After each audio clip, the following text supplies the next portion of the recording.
तस्वीर है, क्या क्या रहा है? देखिए, हमने तो हर दिन प्रश्न डाला है और हमारा सारा प्रश्न टेकअप भी हुआ है।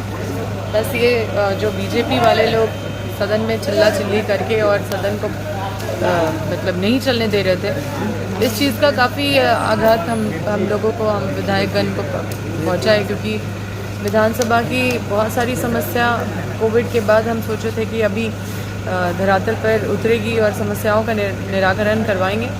तो हालांकि बहुत सारा समस्या का समाधान तो हम विधानसभा के माध्यम से करवाए हैं, पर जो बेहतर हो सकता था और वो नहीं हो पाया। कई मुद्दे थे पारा शिक्षक को लेकर के, होमगार्ड लेके जी, हमने पारा शिक्षक का भी मुद्दा रखा है, जो उनको जो दूसरे जिला में भेज दिया जाता है और उनके परिजन दूसरे जिला में रहते हैं, बीमार रहते हैं, तो ये जा नहीं पाते और इनको काफ़ी इनकन्वीनियंस फेस करना पड़ता है। तो वो गृह जिला में सारे शिक्षकों को रखा जाए, ये चीज़ का आज का मेरा था प्रश्न। और भी था, बिजली से संबंधित था, बिजली की लचर व्यवस्था है हमारे क्षेत्र में, बहुत परेशान है हम लोग।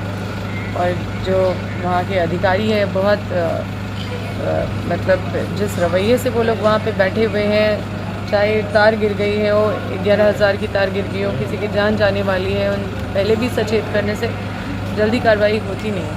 इन सब चीज़ों को लेके हम सदन में मामला रखे थे। तो इनका तो रोजगार को लेकर के क्या हो? रोजगार तो मेरा सबसे पहला दिन पहला प्रश्न था। सुने नहीं आप? अंबाजी, अंबाजी। अरे वाह, आप तो लेट से आते हैं भैया।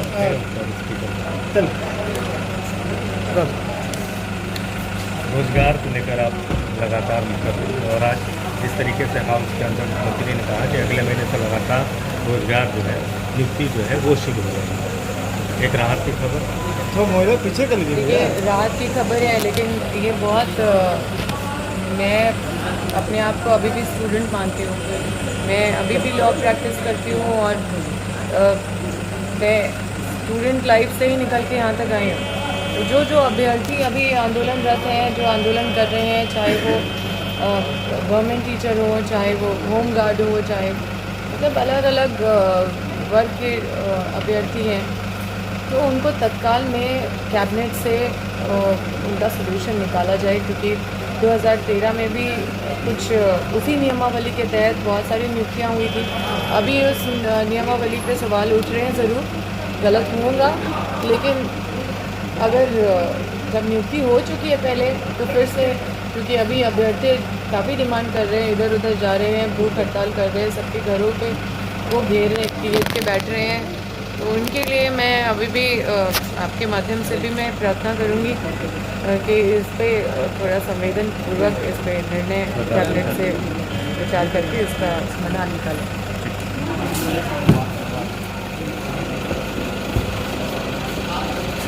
हेलो,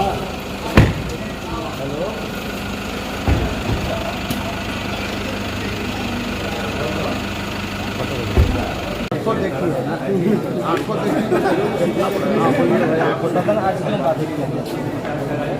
बाधित नहीं किया। हमारे भारतीय जनता पार्टी के कार्यकर्ताओं ने कल जो हमारे हजारों बीएसपी कार्यकर्ताओं पर लाठीचार्ज हुआ, उसी के विरोध में अपना विरोध प्रकट किया। बाधित कहाँ? विरोध प्रकट करना क्या गुनाह है क्या? आज लास्ट दिन है सर, आज आप लोगों का मुख्य मांग है आज का। अरे भैया, हम लोग तो लड़ाई कर ही रहे हैं, नियोजन नीति रद्द करो, बेरोजगारों को रोजगार दो। वायदे किए थे कि भाई हम सभी ग्रेजुएट को 5,000, पोस्ट ग्रेजुएट को 7,000 देंगे, वो भी 1 महीना का भी नहीं दिया आज तक। तो हमारी मांगे, ये तो सरकार की मांगे, सिर्फ और सिर्फ दोहन करने वाली सरकार। काले पट्टी मांग के आए हैं, वो इसलिए आया है कि कल डीएफए हमारे कार्यकर्ताओं नेताओं पर लाठीचार्ज किया, इसीलिए हमने काला पट्टी मांग किया। जितने भी लोग जख्मी हुए उसका कुछ कानूनी कार्रवाई हो? नहीं, इसमें कानूनी कार्रवाई करेगा वही प्रतिकार, सरकार का विरोध, यही कानूनी कार्रवाई। ठीक है, बहुत बहुत धन्यवाद, शुक्रिया नहीं धन्यवाद। हमारे साथ कैमरामैन चंदन पाटिल। सत्ता पक्ष का हो या विपक्ष का, गलत मतलब गलत का हम लोग साथ करें।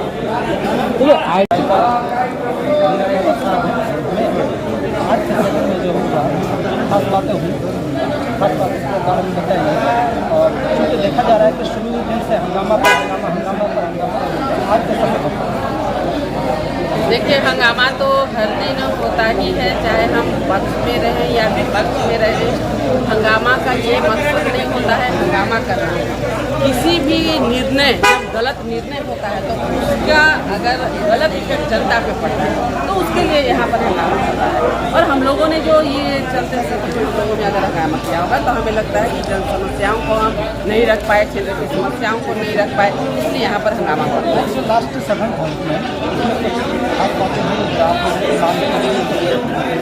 देखिए, इसमें हम खुश और नाखुश नहीं होते हैं। कोई मांग पूरी हुई उसमें हम फोकस नहीं करते हैं। अगर कोई गलत निर्णय लिया गया, उसमें समिति बनाई गई तो बहुत अच्छी बात है, तो पहले होनी चाहिए थी। क्योंकि लोगों को लग रहा है कि भारतीय जनता पार्टी नमाज के लिए जो आमंत्रित कमरा था उसके लिए विरोध कर रही थी। निश्चित रूप से हम लोग नमाज पढ़ने के लिए विरोध नहीं करते हैं। हम सभी जाति, धर्म, समुदाय के लोगों का मान सम्मान करते हैं।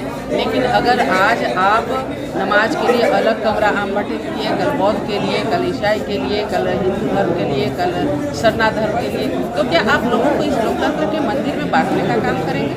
हम लोग बड़े प्रेम से होली, दिवाली, ईद, क्रिसमस सभी त्यौहार मिलकर मनाते हैं। तो हम सब एक साथ मिल करके रहना चाहते हैं, ना कि हम धर्म के समुदाय के नाम पे अलग बांटते हैं।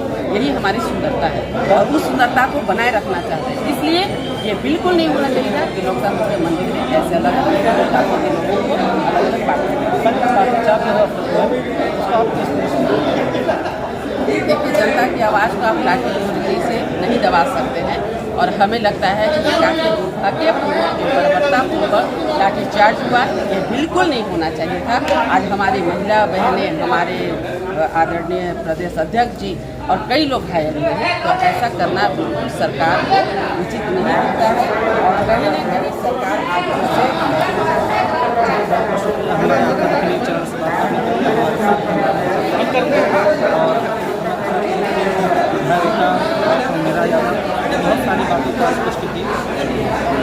हमारी पार्टी का जो दबाव है वो कहीं न कहीं काम आया। आज सदन में झारखंड मुक्ति मोर्चा के विधायक सरफराज अहमद जी ने उठकर कहा कि एक कमेटी बननी चाहिए और कमेटी इस पर पुनर्विचार करेगी क्या निर्णय कर सकती। मैं उम्मीद करता हूँ कि 2 बजे कमेटी की घोषणा करने वाले हैं माननीय विधानसभा अध्यक्ष। जरूर वो कमेटी यह निर्णय लेगी कि विधानसभा लोकतंत्र का मंदिर है और लोकतंत्र के मंदिर में ना अजान पढ़ सुनाई देने चाहिए, नमाज पढ़े जाने चाहिए, ना हनुमान चालीसा पढ़ना चाहिए। लोकतंत्र के मंदिर से अगर बात होनी चाहिए तो सिर्फ और सिर्फ विकास की बात होनी चाहिए। जी एक सवाल है, सत्र जिस प्रकार से चला, जिस प्रकार से बाधित होता है, क्या आपको लगता है? ये सवाल माननीय विधानसभा अध्यक्ष जी से पूछना चाहिए, माननीय नेता सदन हेमंत सोरेन जी से पूछना चाहिए, क्योंकि उन्होंने जानबूझकर मानसून सत्र न चले इसके लिए 2 विषय लाया। पहला, जबरन उर्दू को सेकेंड लैंग्वेज के रूप में इम्पोज कराने का प्रयास किया। उनको पता था कि भारतीय जनता पार्टी लोग इसका विरोध करेंगे।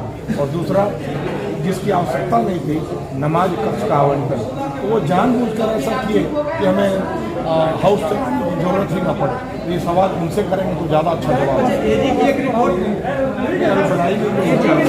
विधायकों ने मांग किया है निश्चित रूप से विधायक जो मद है वो बढ़ाया जाना चाहिए। यह 5 साल 6 साल पहले राशि बढ़ी थी और अब जीएसटी में पैसे खर्च होते हैं, कंसेशन में बहुत सारे रॉयल्टी में खर्च हो जाते हैं, तो महंगाई बढ़ी है। उसके चलते भी सारे विधायकों का लगभग सत्ता पक्ष और विपक्ष हर विधायक ने आग्रह किया कि निश्चित रूप से इसकी राशि बढ़ाई। वीरेंद्र जी जो ये फंड आता है उस पर कमीशन को लेकर अंगुलियां भी काफ़ी उठती रहती है। जिनके ऊपर उंगलियां उठती है तो यह सरकार को अधिकार है, सरकार जांच कराए। लेकिन हमारा आपसे आग्रह है कि एक बार उंगली उठाने के पहले बढ़िया से संबंधित विधायक के संबंध में जांच पड़ताल कर लेना चाहिए। कई लोग हवा में बात करते हैं और उचित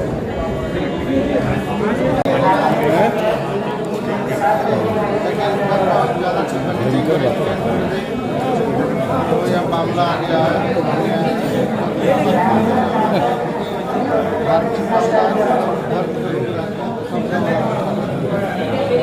सर, किस तरीके से आपके विधानसभा पर लाठीचार्ज हुआ, तो कैसे देख रहे हैं?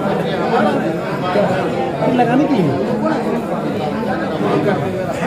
पहले भी हमसे मिलता था, जिसका हमारा चुना गया उसको लेकर हम लोगों का आंदोलन था। हम लोग मुख्यमंत्री जी को भी अवगत कराया। हम लोग प्रमाण पत्र भी लाखों लोगों का साहस की अवस्था, लाखों लोगों का भावना से जुड़ा हुआ मामला है। इस पर अपना निर्णय लिया जाए ताकि पिछड़ों का जो हक छीना गया है उसको पूरा हक मिला और मिले, और हम लोग इसके लिए नहीं होगा तो इसके लिए आंदोलन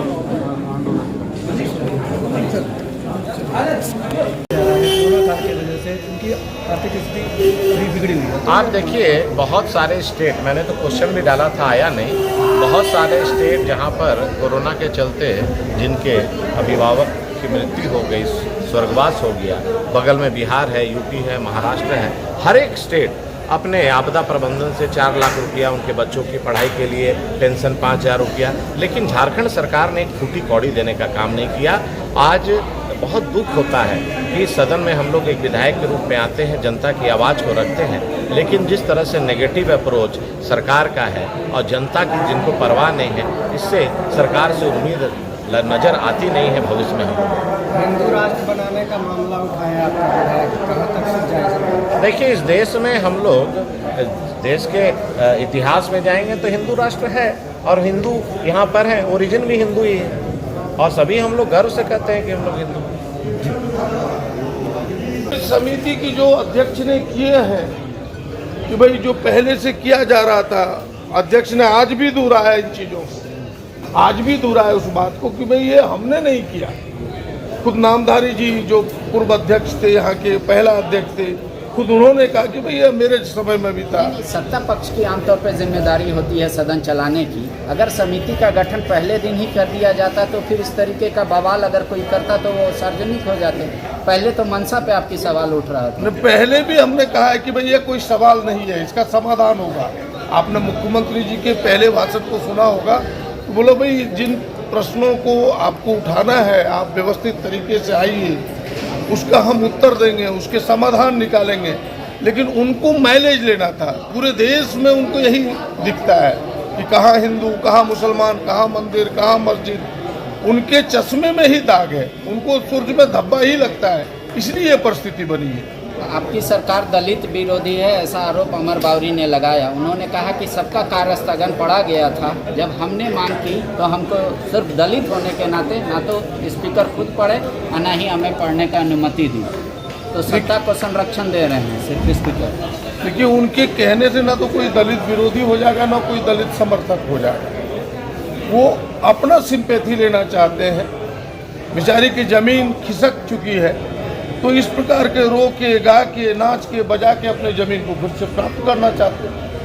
आज जब जेएमएम के विधायक ने उठाया ये मुद्दा कि विधायक निधि की राशि 8 करोड़ हो जानी चाहिए, उसमें तमाम विधायक, मनोनीत विधायक भी समर्थन किए, कहे कि नहीं ऐसा होना चाहिए क्योंकि बहुत ज़्यादा महंगाई बढ़ गई है। प्रदीप यादव इसको क्या इस रूप में देखते हैं?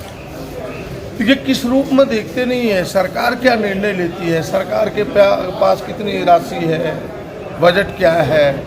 क्योंकि एक तो कोरोना काल में आमदनी घटी है, और अभी आपने देखा होगा कि जो जीएसटी लागू हुआ, 5 वर्षों तक जीएसटी जो स्टेट कम वसूली कर पाता था, हिस्से मिल पाते थे, उसको ऐड मिलती थी, अब वो ऐड भी समाप्त होने वाला है, अतिरिक्त सहायता। तो ये तमाम चीज़ें सरकार असेसमेंट करेगी। सवाल तो एक विधायक के लिए अच्छा है कि भाई विधायक निधि से कुछ काम होते हैं, विधायक निधि बढ़नी चाहिए, मैं उसके विरोध में नहीं हूँ, लेकिन फैसला सरकार को करना। एक आखिरी सवाल, जनता के मन में ये भी सवाल उठ रहा है कि जब सदन चला ही नहीं, काम हुआ ही नहीं, तो विधायक का इतने दिन का सैलरी कट हो जाए। जब पुलिस वाले को 13 महीने का वेतन देके 20 दिन 22 दिन का छुट्टी काट सकती है सरकार, तो जब सरकार काम नहीं की तो विधायकों को भी पेमेंट नहीं मिलना चाहिए। हमें लगता है कि आप अपने नज़रिए को आपको बदलना होगा। आप ये कह सकते कि प्रतिपक्ष के हल्ला करते हुए भी काम हुए, काम कैसे नहीं हुआ? काम तो हुए, लेकिन जितना होना चाहिए था इससे और अधिक काम हो सकता था, और विषयों पर चर्चा हो सकती थी, सरकार का और चीज़ों पर ध्यान आकृष्ट किया जा सकता था। जितना चाहते थे प्रतिपक्ष के बाधा के कारण, वो हल्ला के कारण उतना नहीं हो पाया। तो प्रतिपक्ष अगर जिम्मेदार है तो उनकी काटी जा सकती है सैलरी? नहीं, उनको लगा कि भाई यही मेरा हथियार है। वो भी कह रहे कि हम कुछ लोगों के लिए लड़ रहे हैं, वो भी तो किसी ग्रुप के लिए लड़ रहे हैं, उनके मन में है कि ना हम किसी ग्रुप के लिए लड़ रहे हैं, कुछ जनता के सवालों को हम इसी माध्यम से ला रहे हैं, तब उनकी बुद्धि वही है, उससे कुछ कहा नहीं जा एक सकता। आखिरी सवाल, बीजेपी कह रही है कि जानबूझ के सरकार टारगेट की थी बाबूलाल मरांडी को और कल प्रदेश अध्यक्ष का भी उनके दीपक प्रकाश का हाथ तोड़ दिया। ये सारे लोग फ्लॉप हो चुके हैं, तो फ्लॉप लोगों को हिट करने के लिए इसी तरह की झूठ सच की बातें चलाई जा रही हैं। ठीक है। देखिए, आपको बताएं कि यह सत्र और फ्रूटफुल और लाभकारी हो सकता था और प्रभावी हो सकता था, लेकिन जिस प्रकार शुरुआती दिन से ही प्रतिपक्ष ने हो हल्ला मचाया,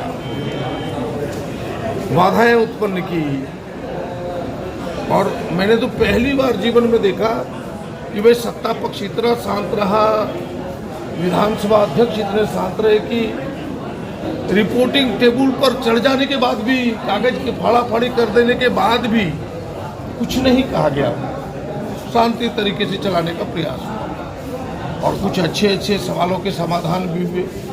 कई चीज़ें सरकार की ओर से आई भी, जैसे मैंने अभी थोड़ी देर पहले कहा था कि हमने गैर सरकारी संकल्प में एक महत्वपूर्ण विषय जो इस राज्य की जनता की इच्छा है कि पूरे देश में जाति आधारित जनगणना हो, गैर सरकारी संकल्प को 21 वर्षों में इस विधानसभा ने पहली बार सरकारी संकल्प माना और पूरे विधानसभा ने मुहर लगाई। जाति पिछड़ी जातियों को आरक्षण मिले, उस पर सरकार ने अपनी सहमति जताई कि हम जल्दी इस पर निर्णय लेंगे।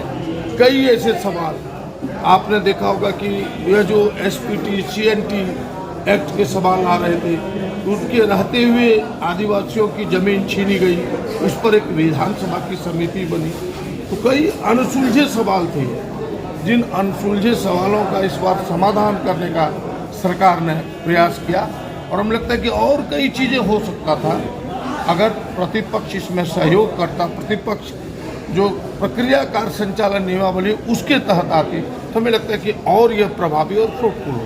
अमर बाबरी ने आरोप लगाया है कि विधानसभा स्पीकर या सदन से कि जो दलित हैं उसका अपमान किया जा रहा है, उनकी आवाज़ नहीं सुनी। हमें लगता है कि हो रहे थे वो सारे ढोंग हैं, वो सारी चीज़ें केवल सिंपैथी लेने के लिए हैं। आपने अंदर देखा होगा कि वो जितने गमछा बांध करके तन करके वो लड़ना चाहते थे, कोई दूसरे लोग लड़ने को तैयार नहीं थे उनसे। ये केवल जनता की सिंपैथी लेने, उसकी पूरी करामात को जनता ने देखी। ये बाहर ढोंग करने से जनता समझती है इन चीज़ों को, पब्लिक है सब कुछ जानती है, एक एक चीज़ों का मापदंड है पब्लिक के पास। इनके ढोंग से इनको कोई सिंपैथी मिलने वाला नहीं है। फलाफल क्या निकला कि युवा वर्ग जो है जो बेरोजगार है, जिससे मानसून सत्र के लिए कुछ इसके कारण को लेकर के उनका कहना है मैम जो लाठीचार्ज हुआ वो कह रहे हैं तालिबानी सरकार है, ठीक है, ये लाठी और गोलियों की सरकार है, ठीक है, 2 साल में इन्होंने कुछ नहीं किया। या इस पर आप क्या कहना चाहेंगे? मैं बाकी सारी बातों को दरकिनार करके बस किया उस चीज़ पे मैं निंदा करती हूँ इनके रवैये की जो यहाँ ओके मैम, मेरा आखिरी सवाल क्या क्या रहा है? देखिए, हमने तो हर दिन प्रश्न डाला है और हमारा सारा प्रश्न टेकअप भी हुआ है। बस ये जो बीजेपी वाले लोग सदन में चिल्ला चिल्ली करके और सदन को मतलब नहीं चलने दे रहे थे, इस चीज़ का काफ़ी आघात हम लोगों को, हम विधायकगण को पहुंचा है, क्योंकि विधानसभा की बहुत सारी समस्या कोविड के बाद हम सोचे थे कि अभी धरातल पर उतरेगी और समस्याओं का निराकरण करवाएंगे। तो हालांकि बहुत सारा समस्या का समाधान तो हम विधानसभा के माध्यम से करवाए हैं, पर जो बेहतर हो सकता था और वो नहीं हो पाया। कई मुद्दे थे पारा शिक्षा को लेकर के, होमगार्ड लेगी, जी हमने पारा शिक्षक का भी मुद्दा रखा है, जो उनको जो दूसरे जिला में भेज दिया जाता है और उनके परिजन दूसरे जिला में रहते हैं, बीमार रहते हैं, तो ये जा नहीं पाते और इनको काफ़ी इनकन्वीनियंस फेस करना पड़ता है। तो वो गृह जिला में सारे शिक्षकों को रखा जाए, ये चीज़ का आज का मेरा था प्रश्न। और भी था, बिजली से संबंधित था, बिजली की लचर व्यवस्था है हमारे क्षेत्र में, बहुत परेशान है हम लोग, और जो वहाँ के अधिकारी है बहुत मतलब जिस रवैये से वो लोग वहाँ पे बैठे हुए हैं, चाहे तार गिर गई है वो 11,000 की तार गिर गई हो, किसी की जान जाने वाली है, उन पहले भी सचेत करने से जल्दी कार्रवाई होती नहीं है। इन सब चीज़ों को लेके हम सदन में मामला रखे थे। तो इनका तो रोजगार को लेकर के क्या हो रहा है? रोजगार तो मेरा सबसे पहला दिन पहला प्रश्न था। सुने नहीं आप? अंबाजी अंबाजी अरे वाह, आप तो लेट से आते हैं भैया।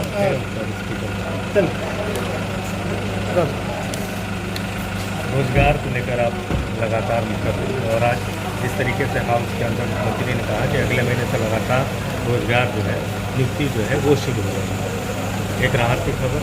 तो मोबाइल पीछे कर लीजिए। देखिए, राहत की खबर है, लेकिन ये बहुत मैं अपने आप को अभी भी स्टूडेंट मानती हूँ। मैं अभी भी लॉ प्रैक्टिस करती हूँ और मैं स्टूडेंट लाइफ से ही निकल के यहाँ तक आई हूँ।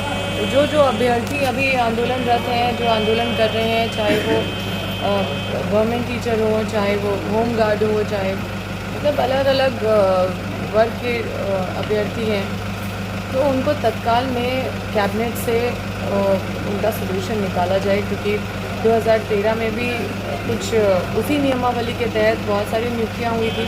अभी उस नियमावली पे सवाल उठ रहे हैं, ज़रूर गलत होगा, लेकिन अगर जब नियुक्ति हो चुकी है पहले, तो फिर से, क्योंकि अभी अभ्यर्थी काफ़ी डिमांड कर रहे हैं, इधर उधर जा रहे हैं, भूख हड़ताल कर रहे हैं, सबके घरों पे वो घेर के बैठ रहे हैं, तो उनके लिए मैं अभी भी आपके माध्यम से भी मैं प्रार्थना करूंगी कि इस पे थोड़ा संवेदनपूर्वक इस पे निर्णय कैबिनेट से विचार करके इसका समाधान निकालें।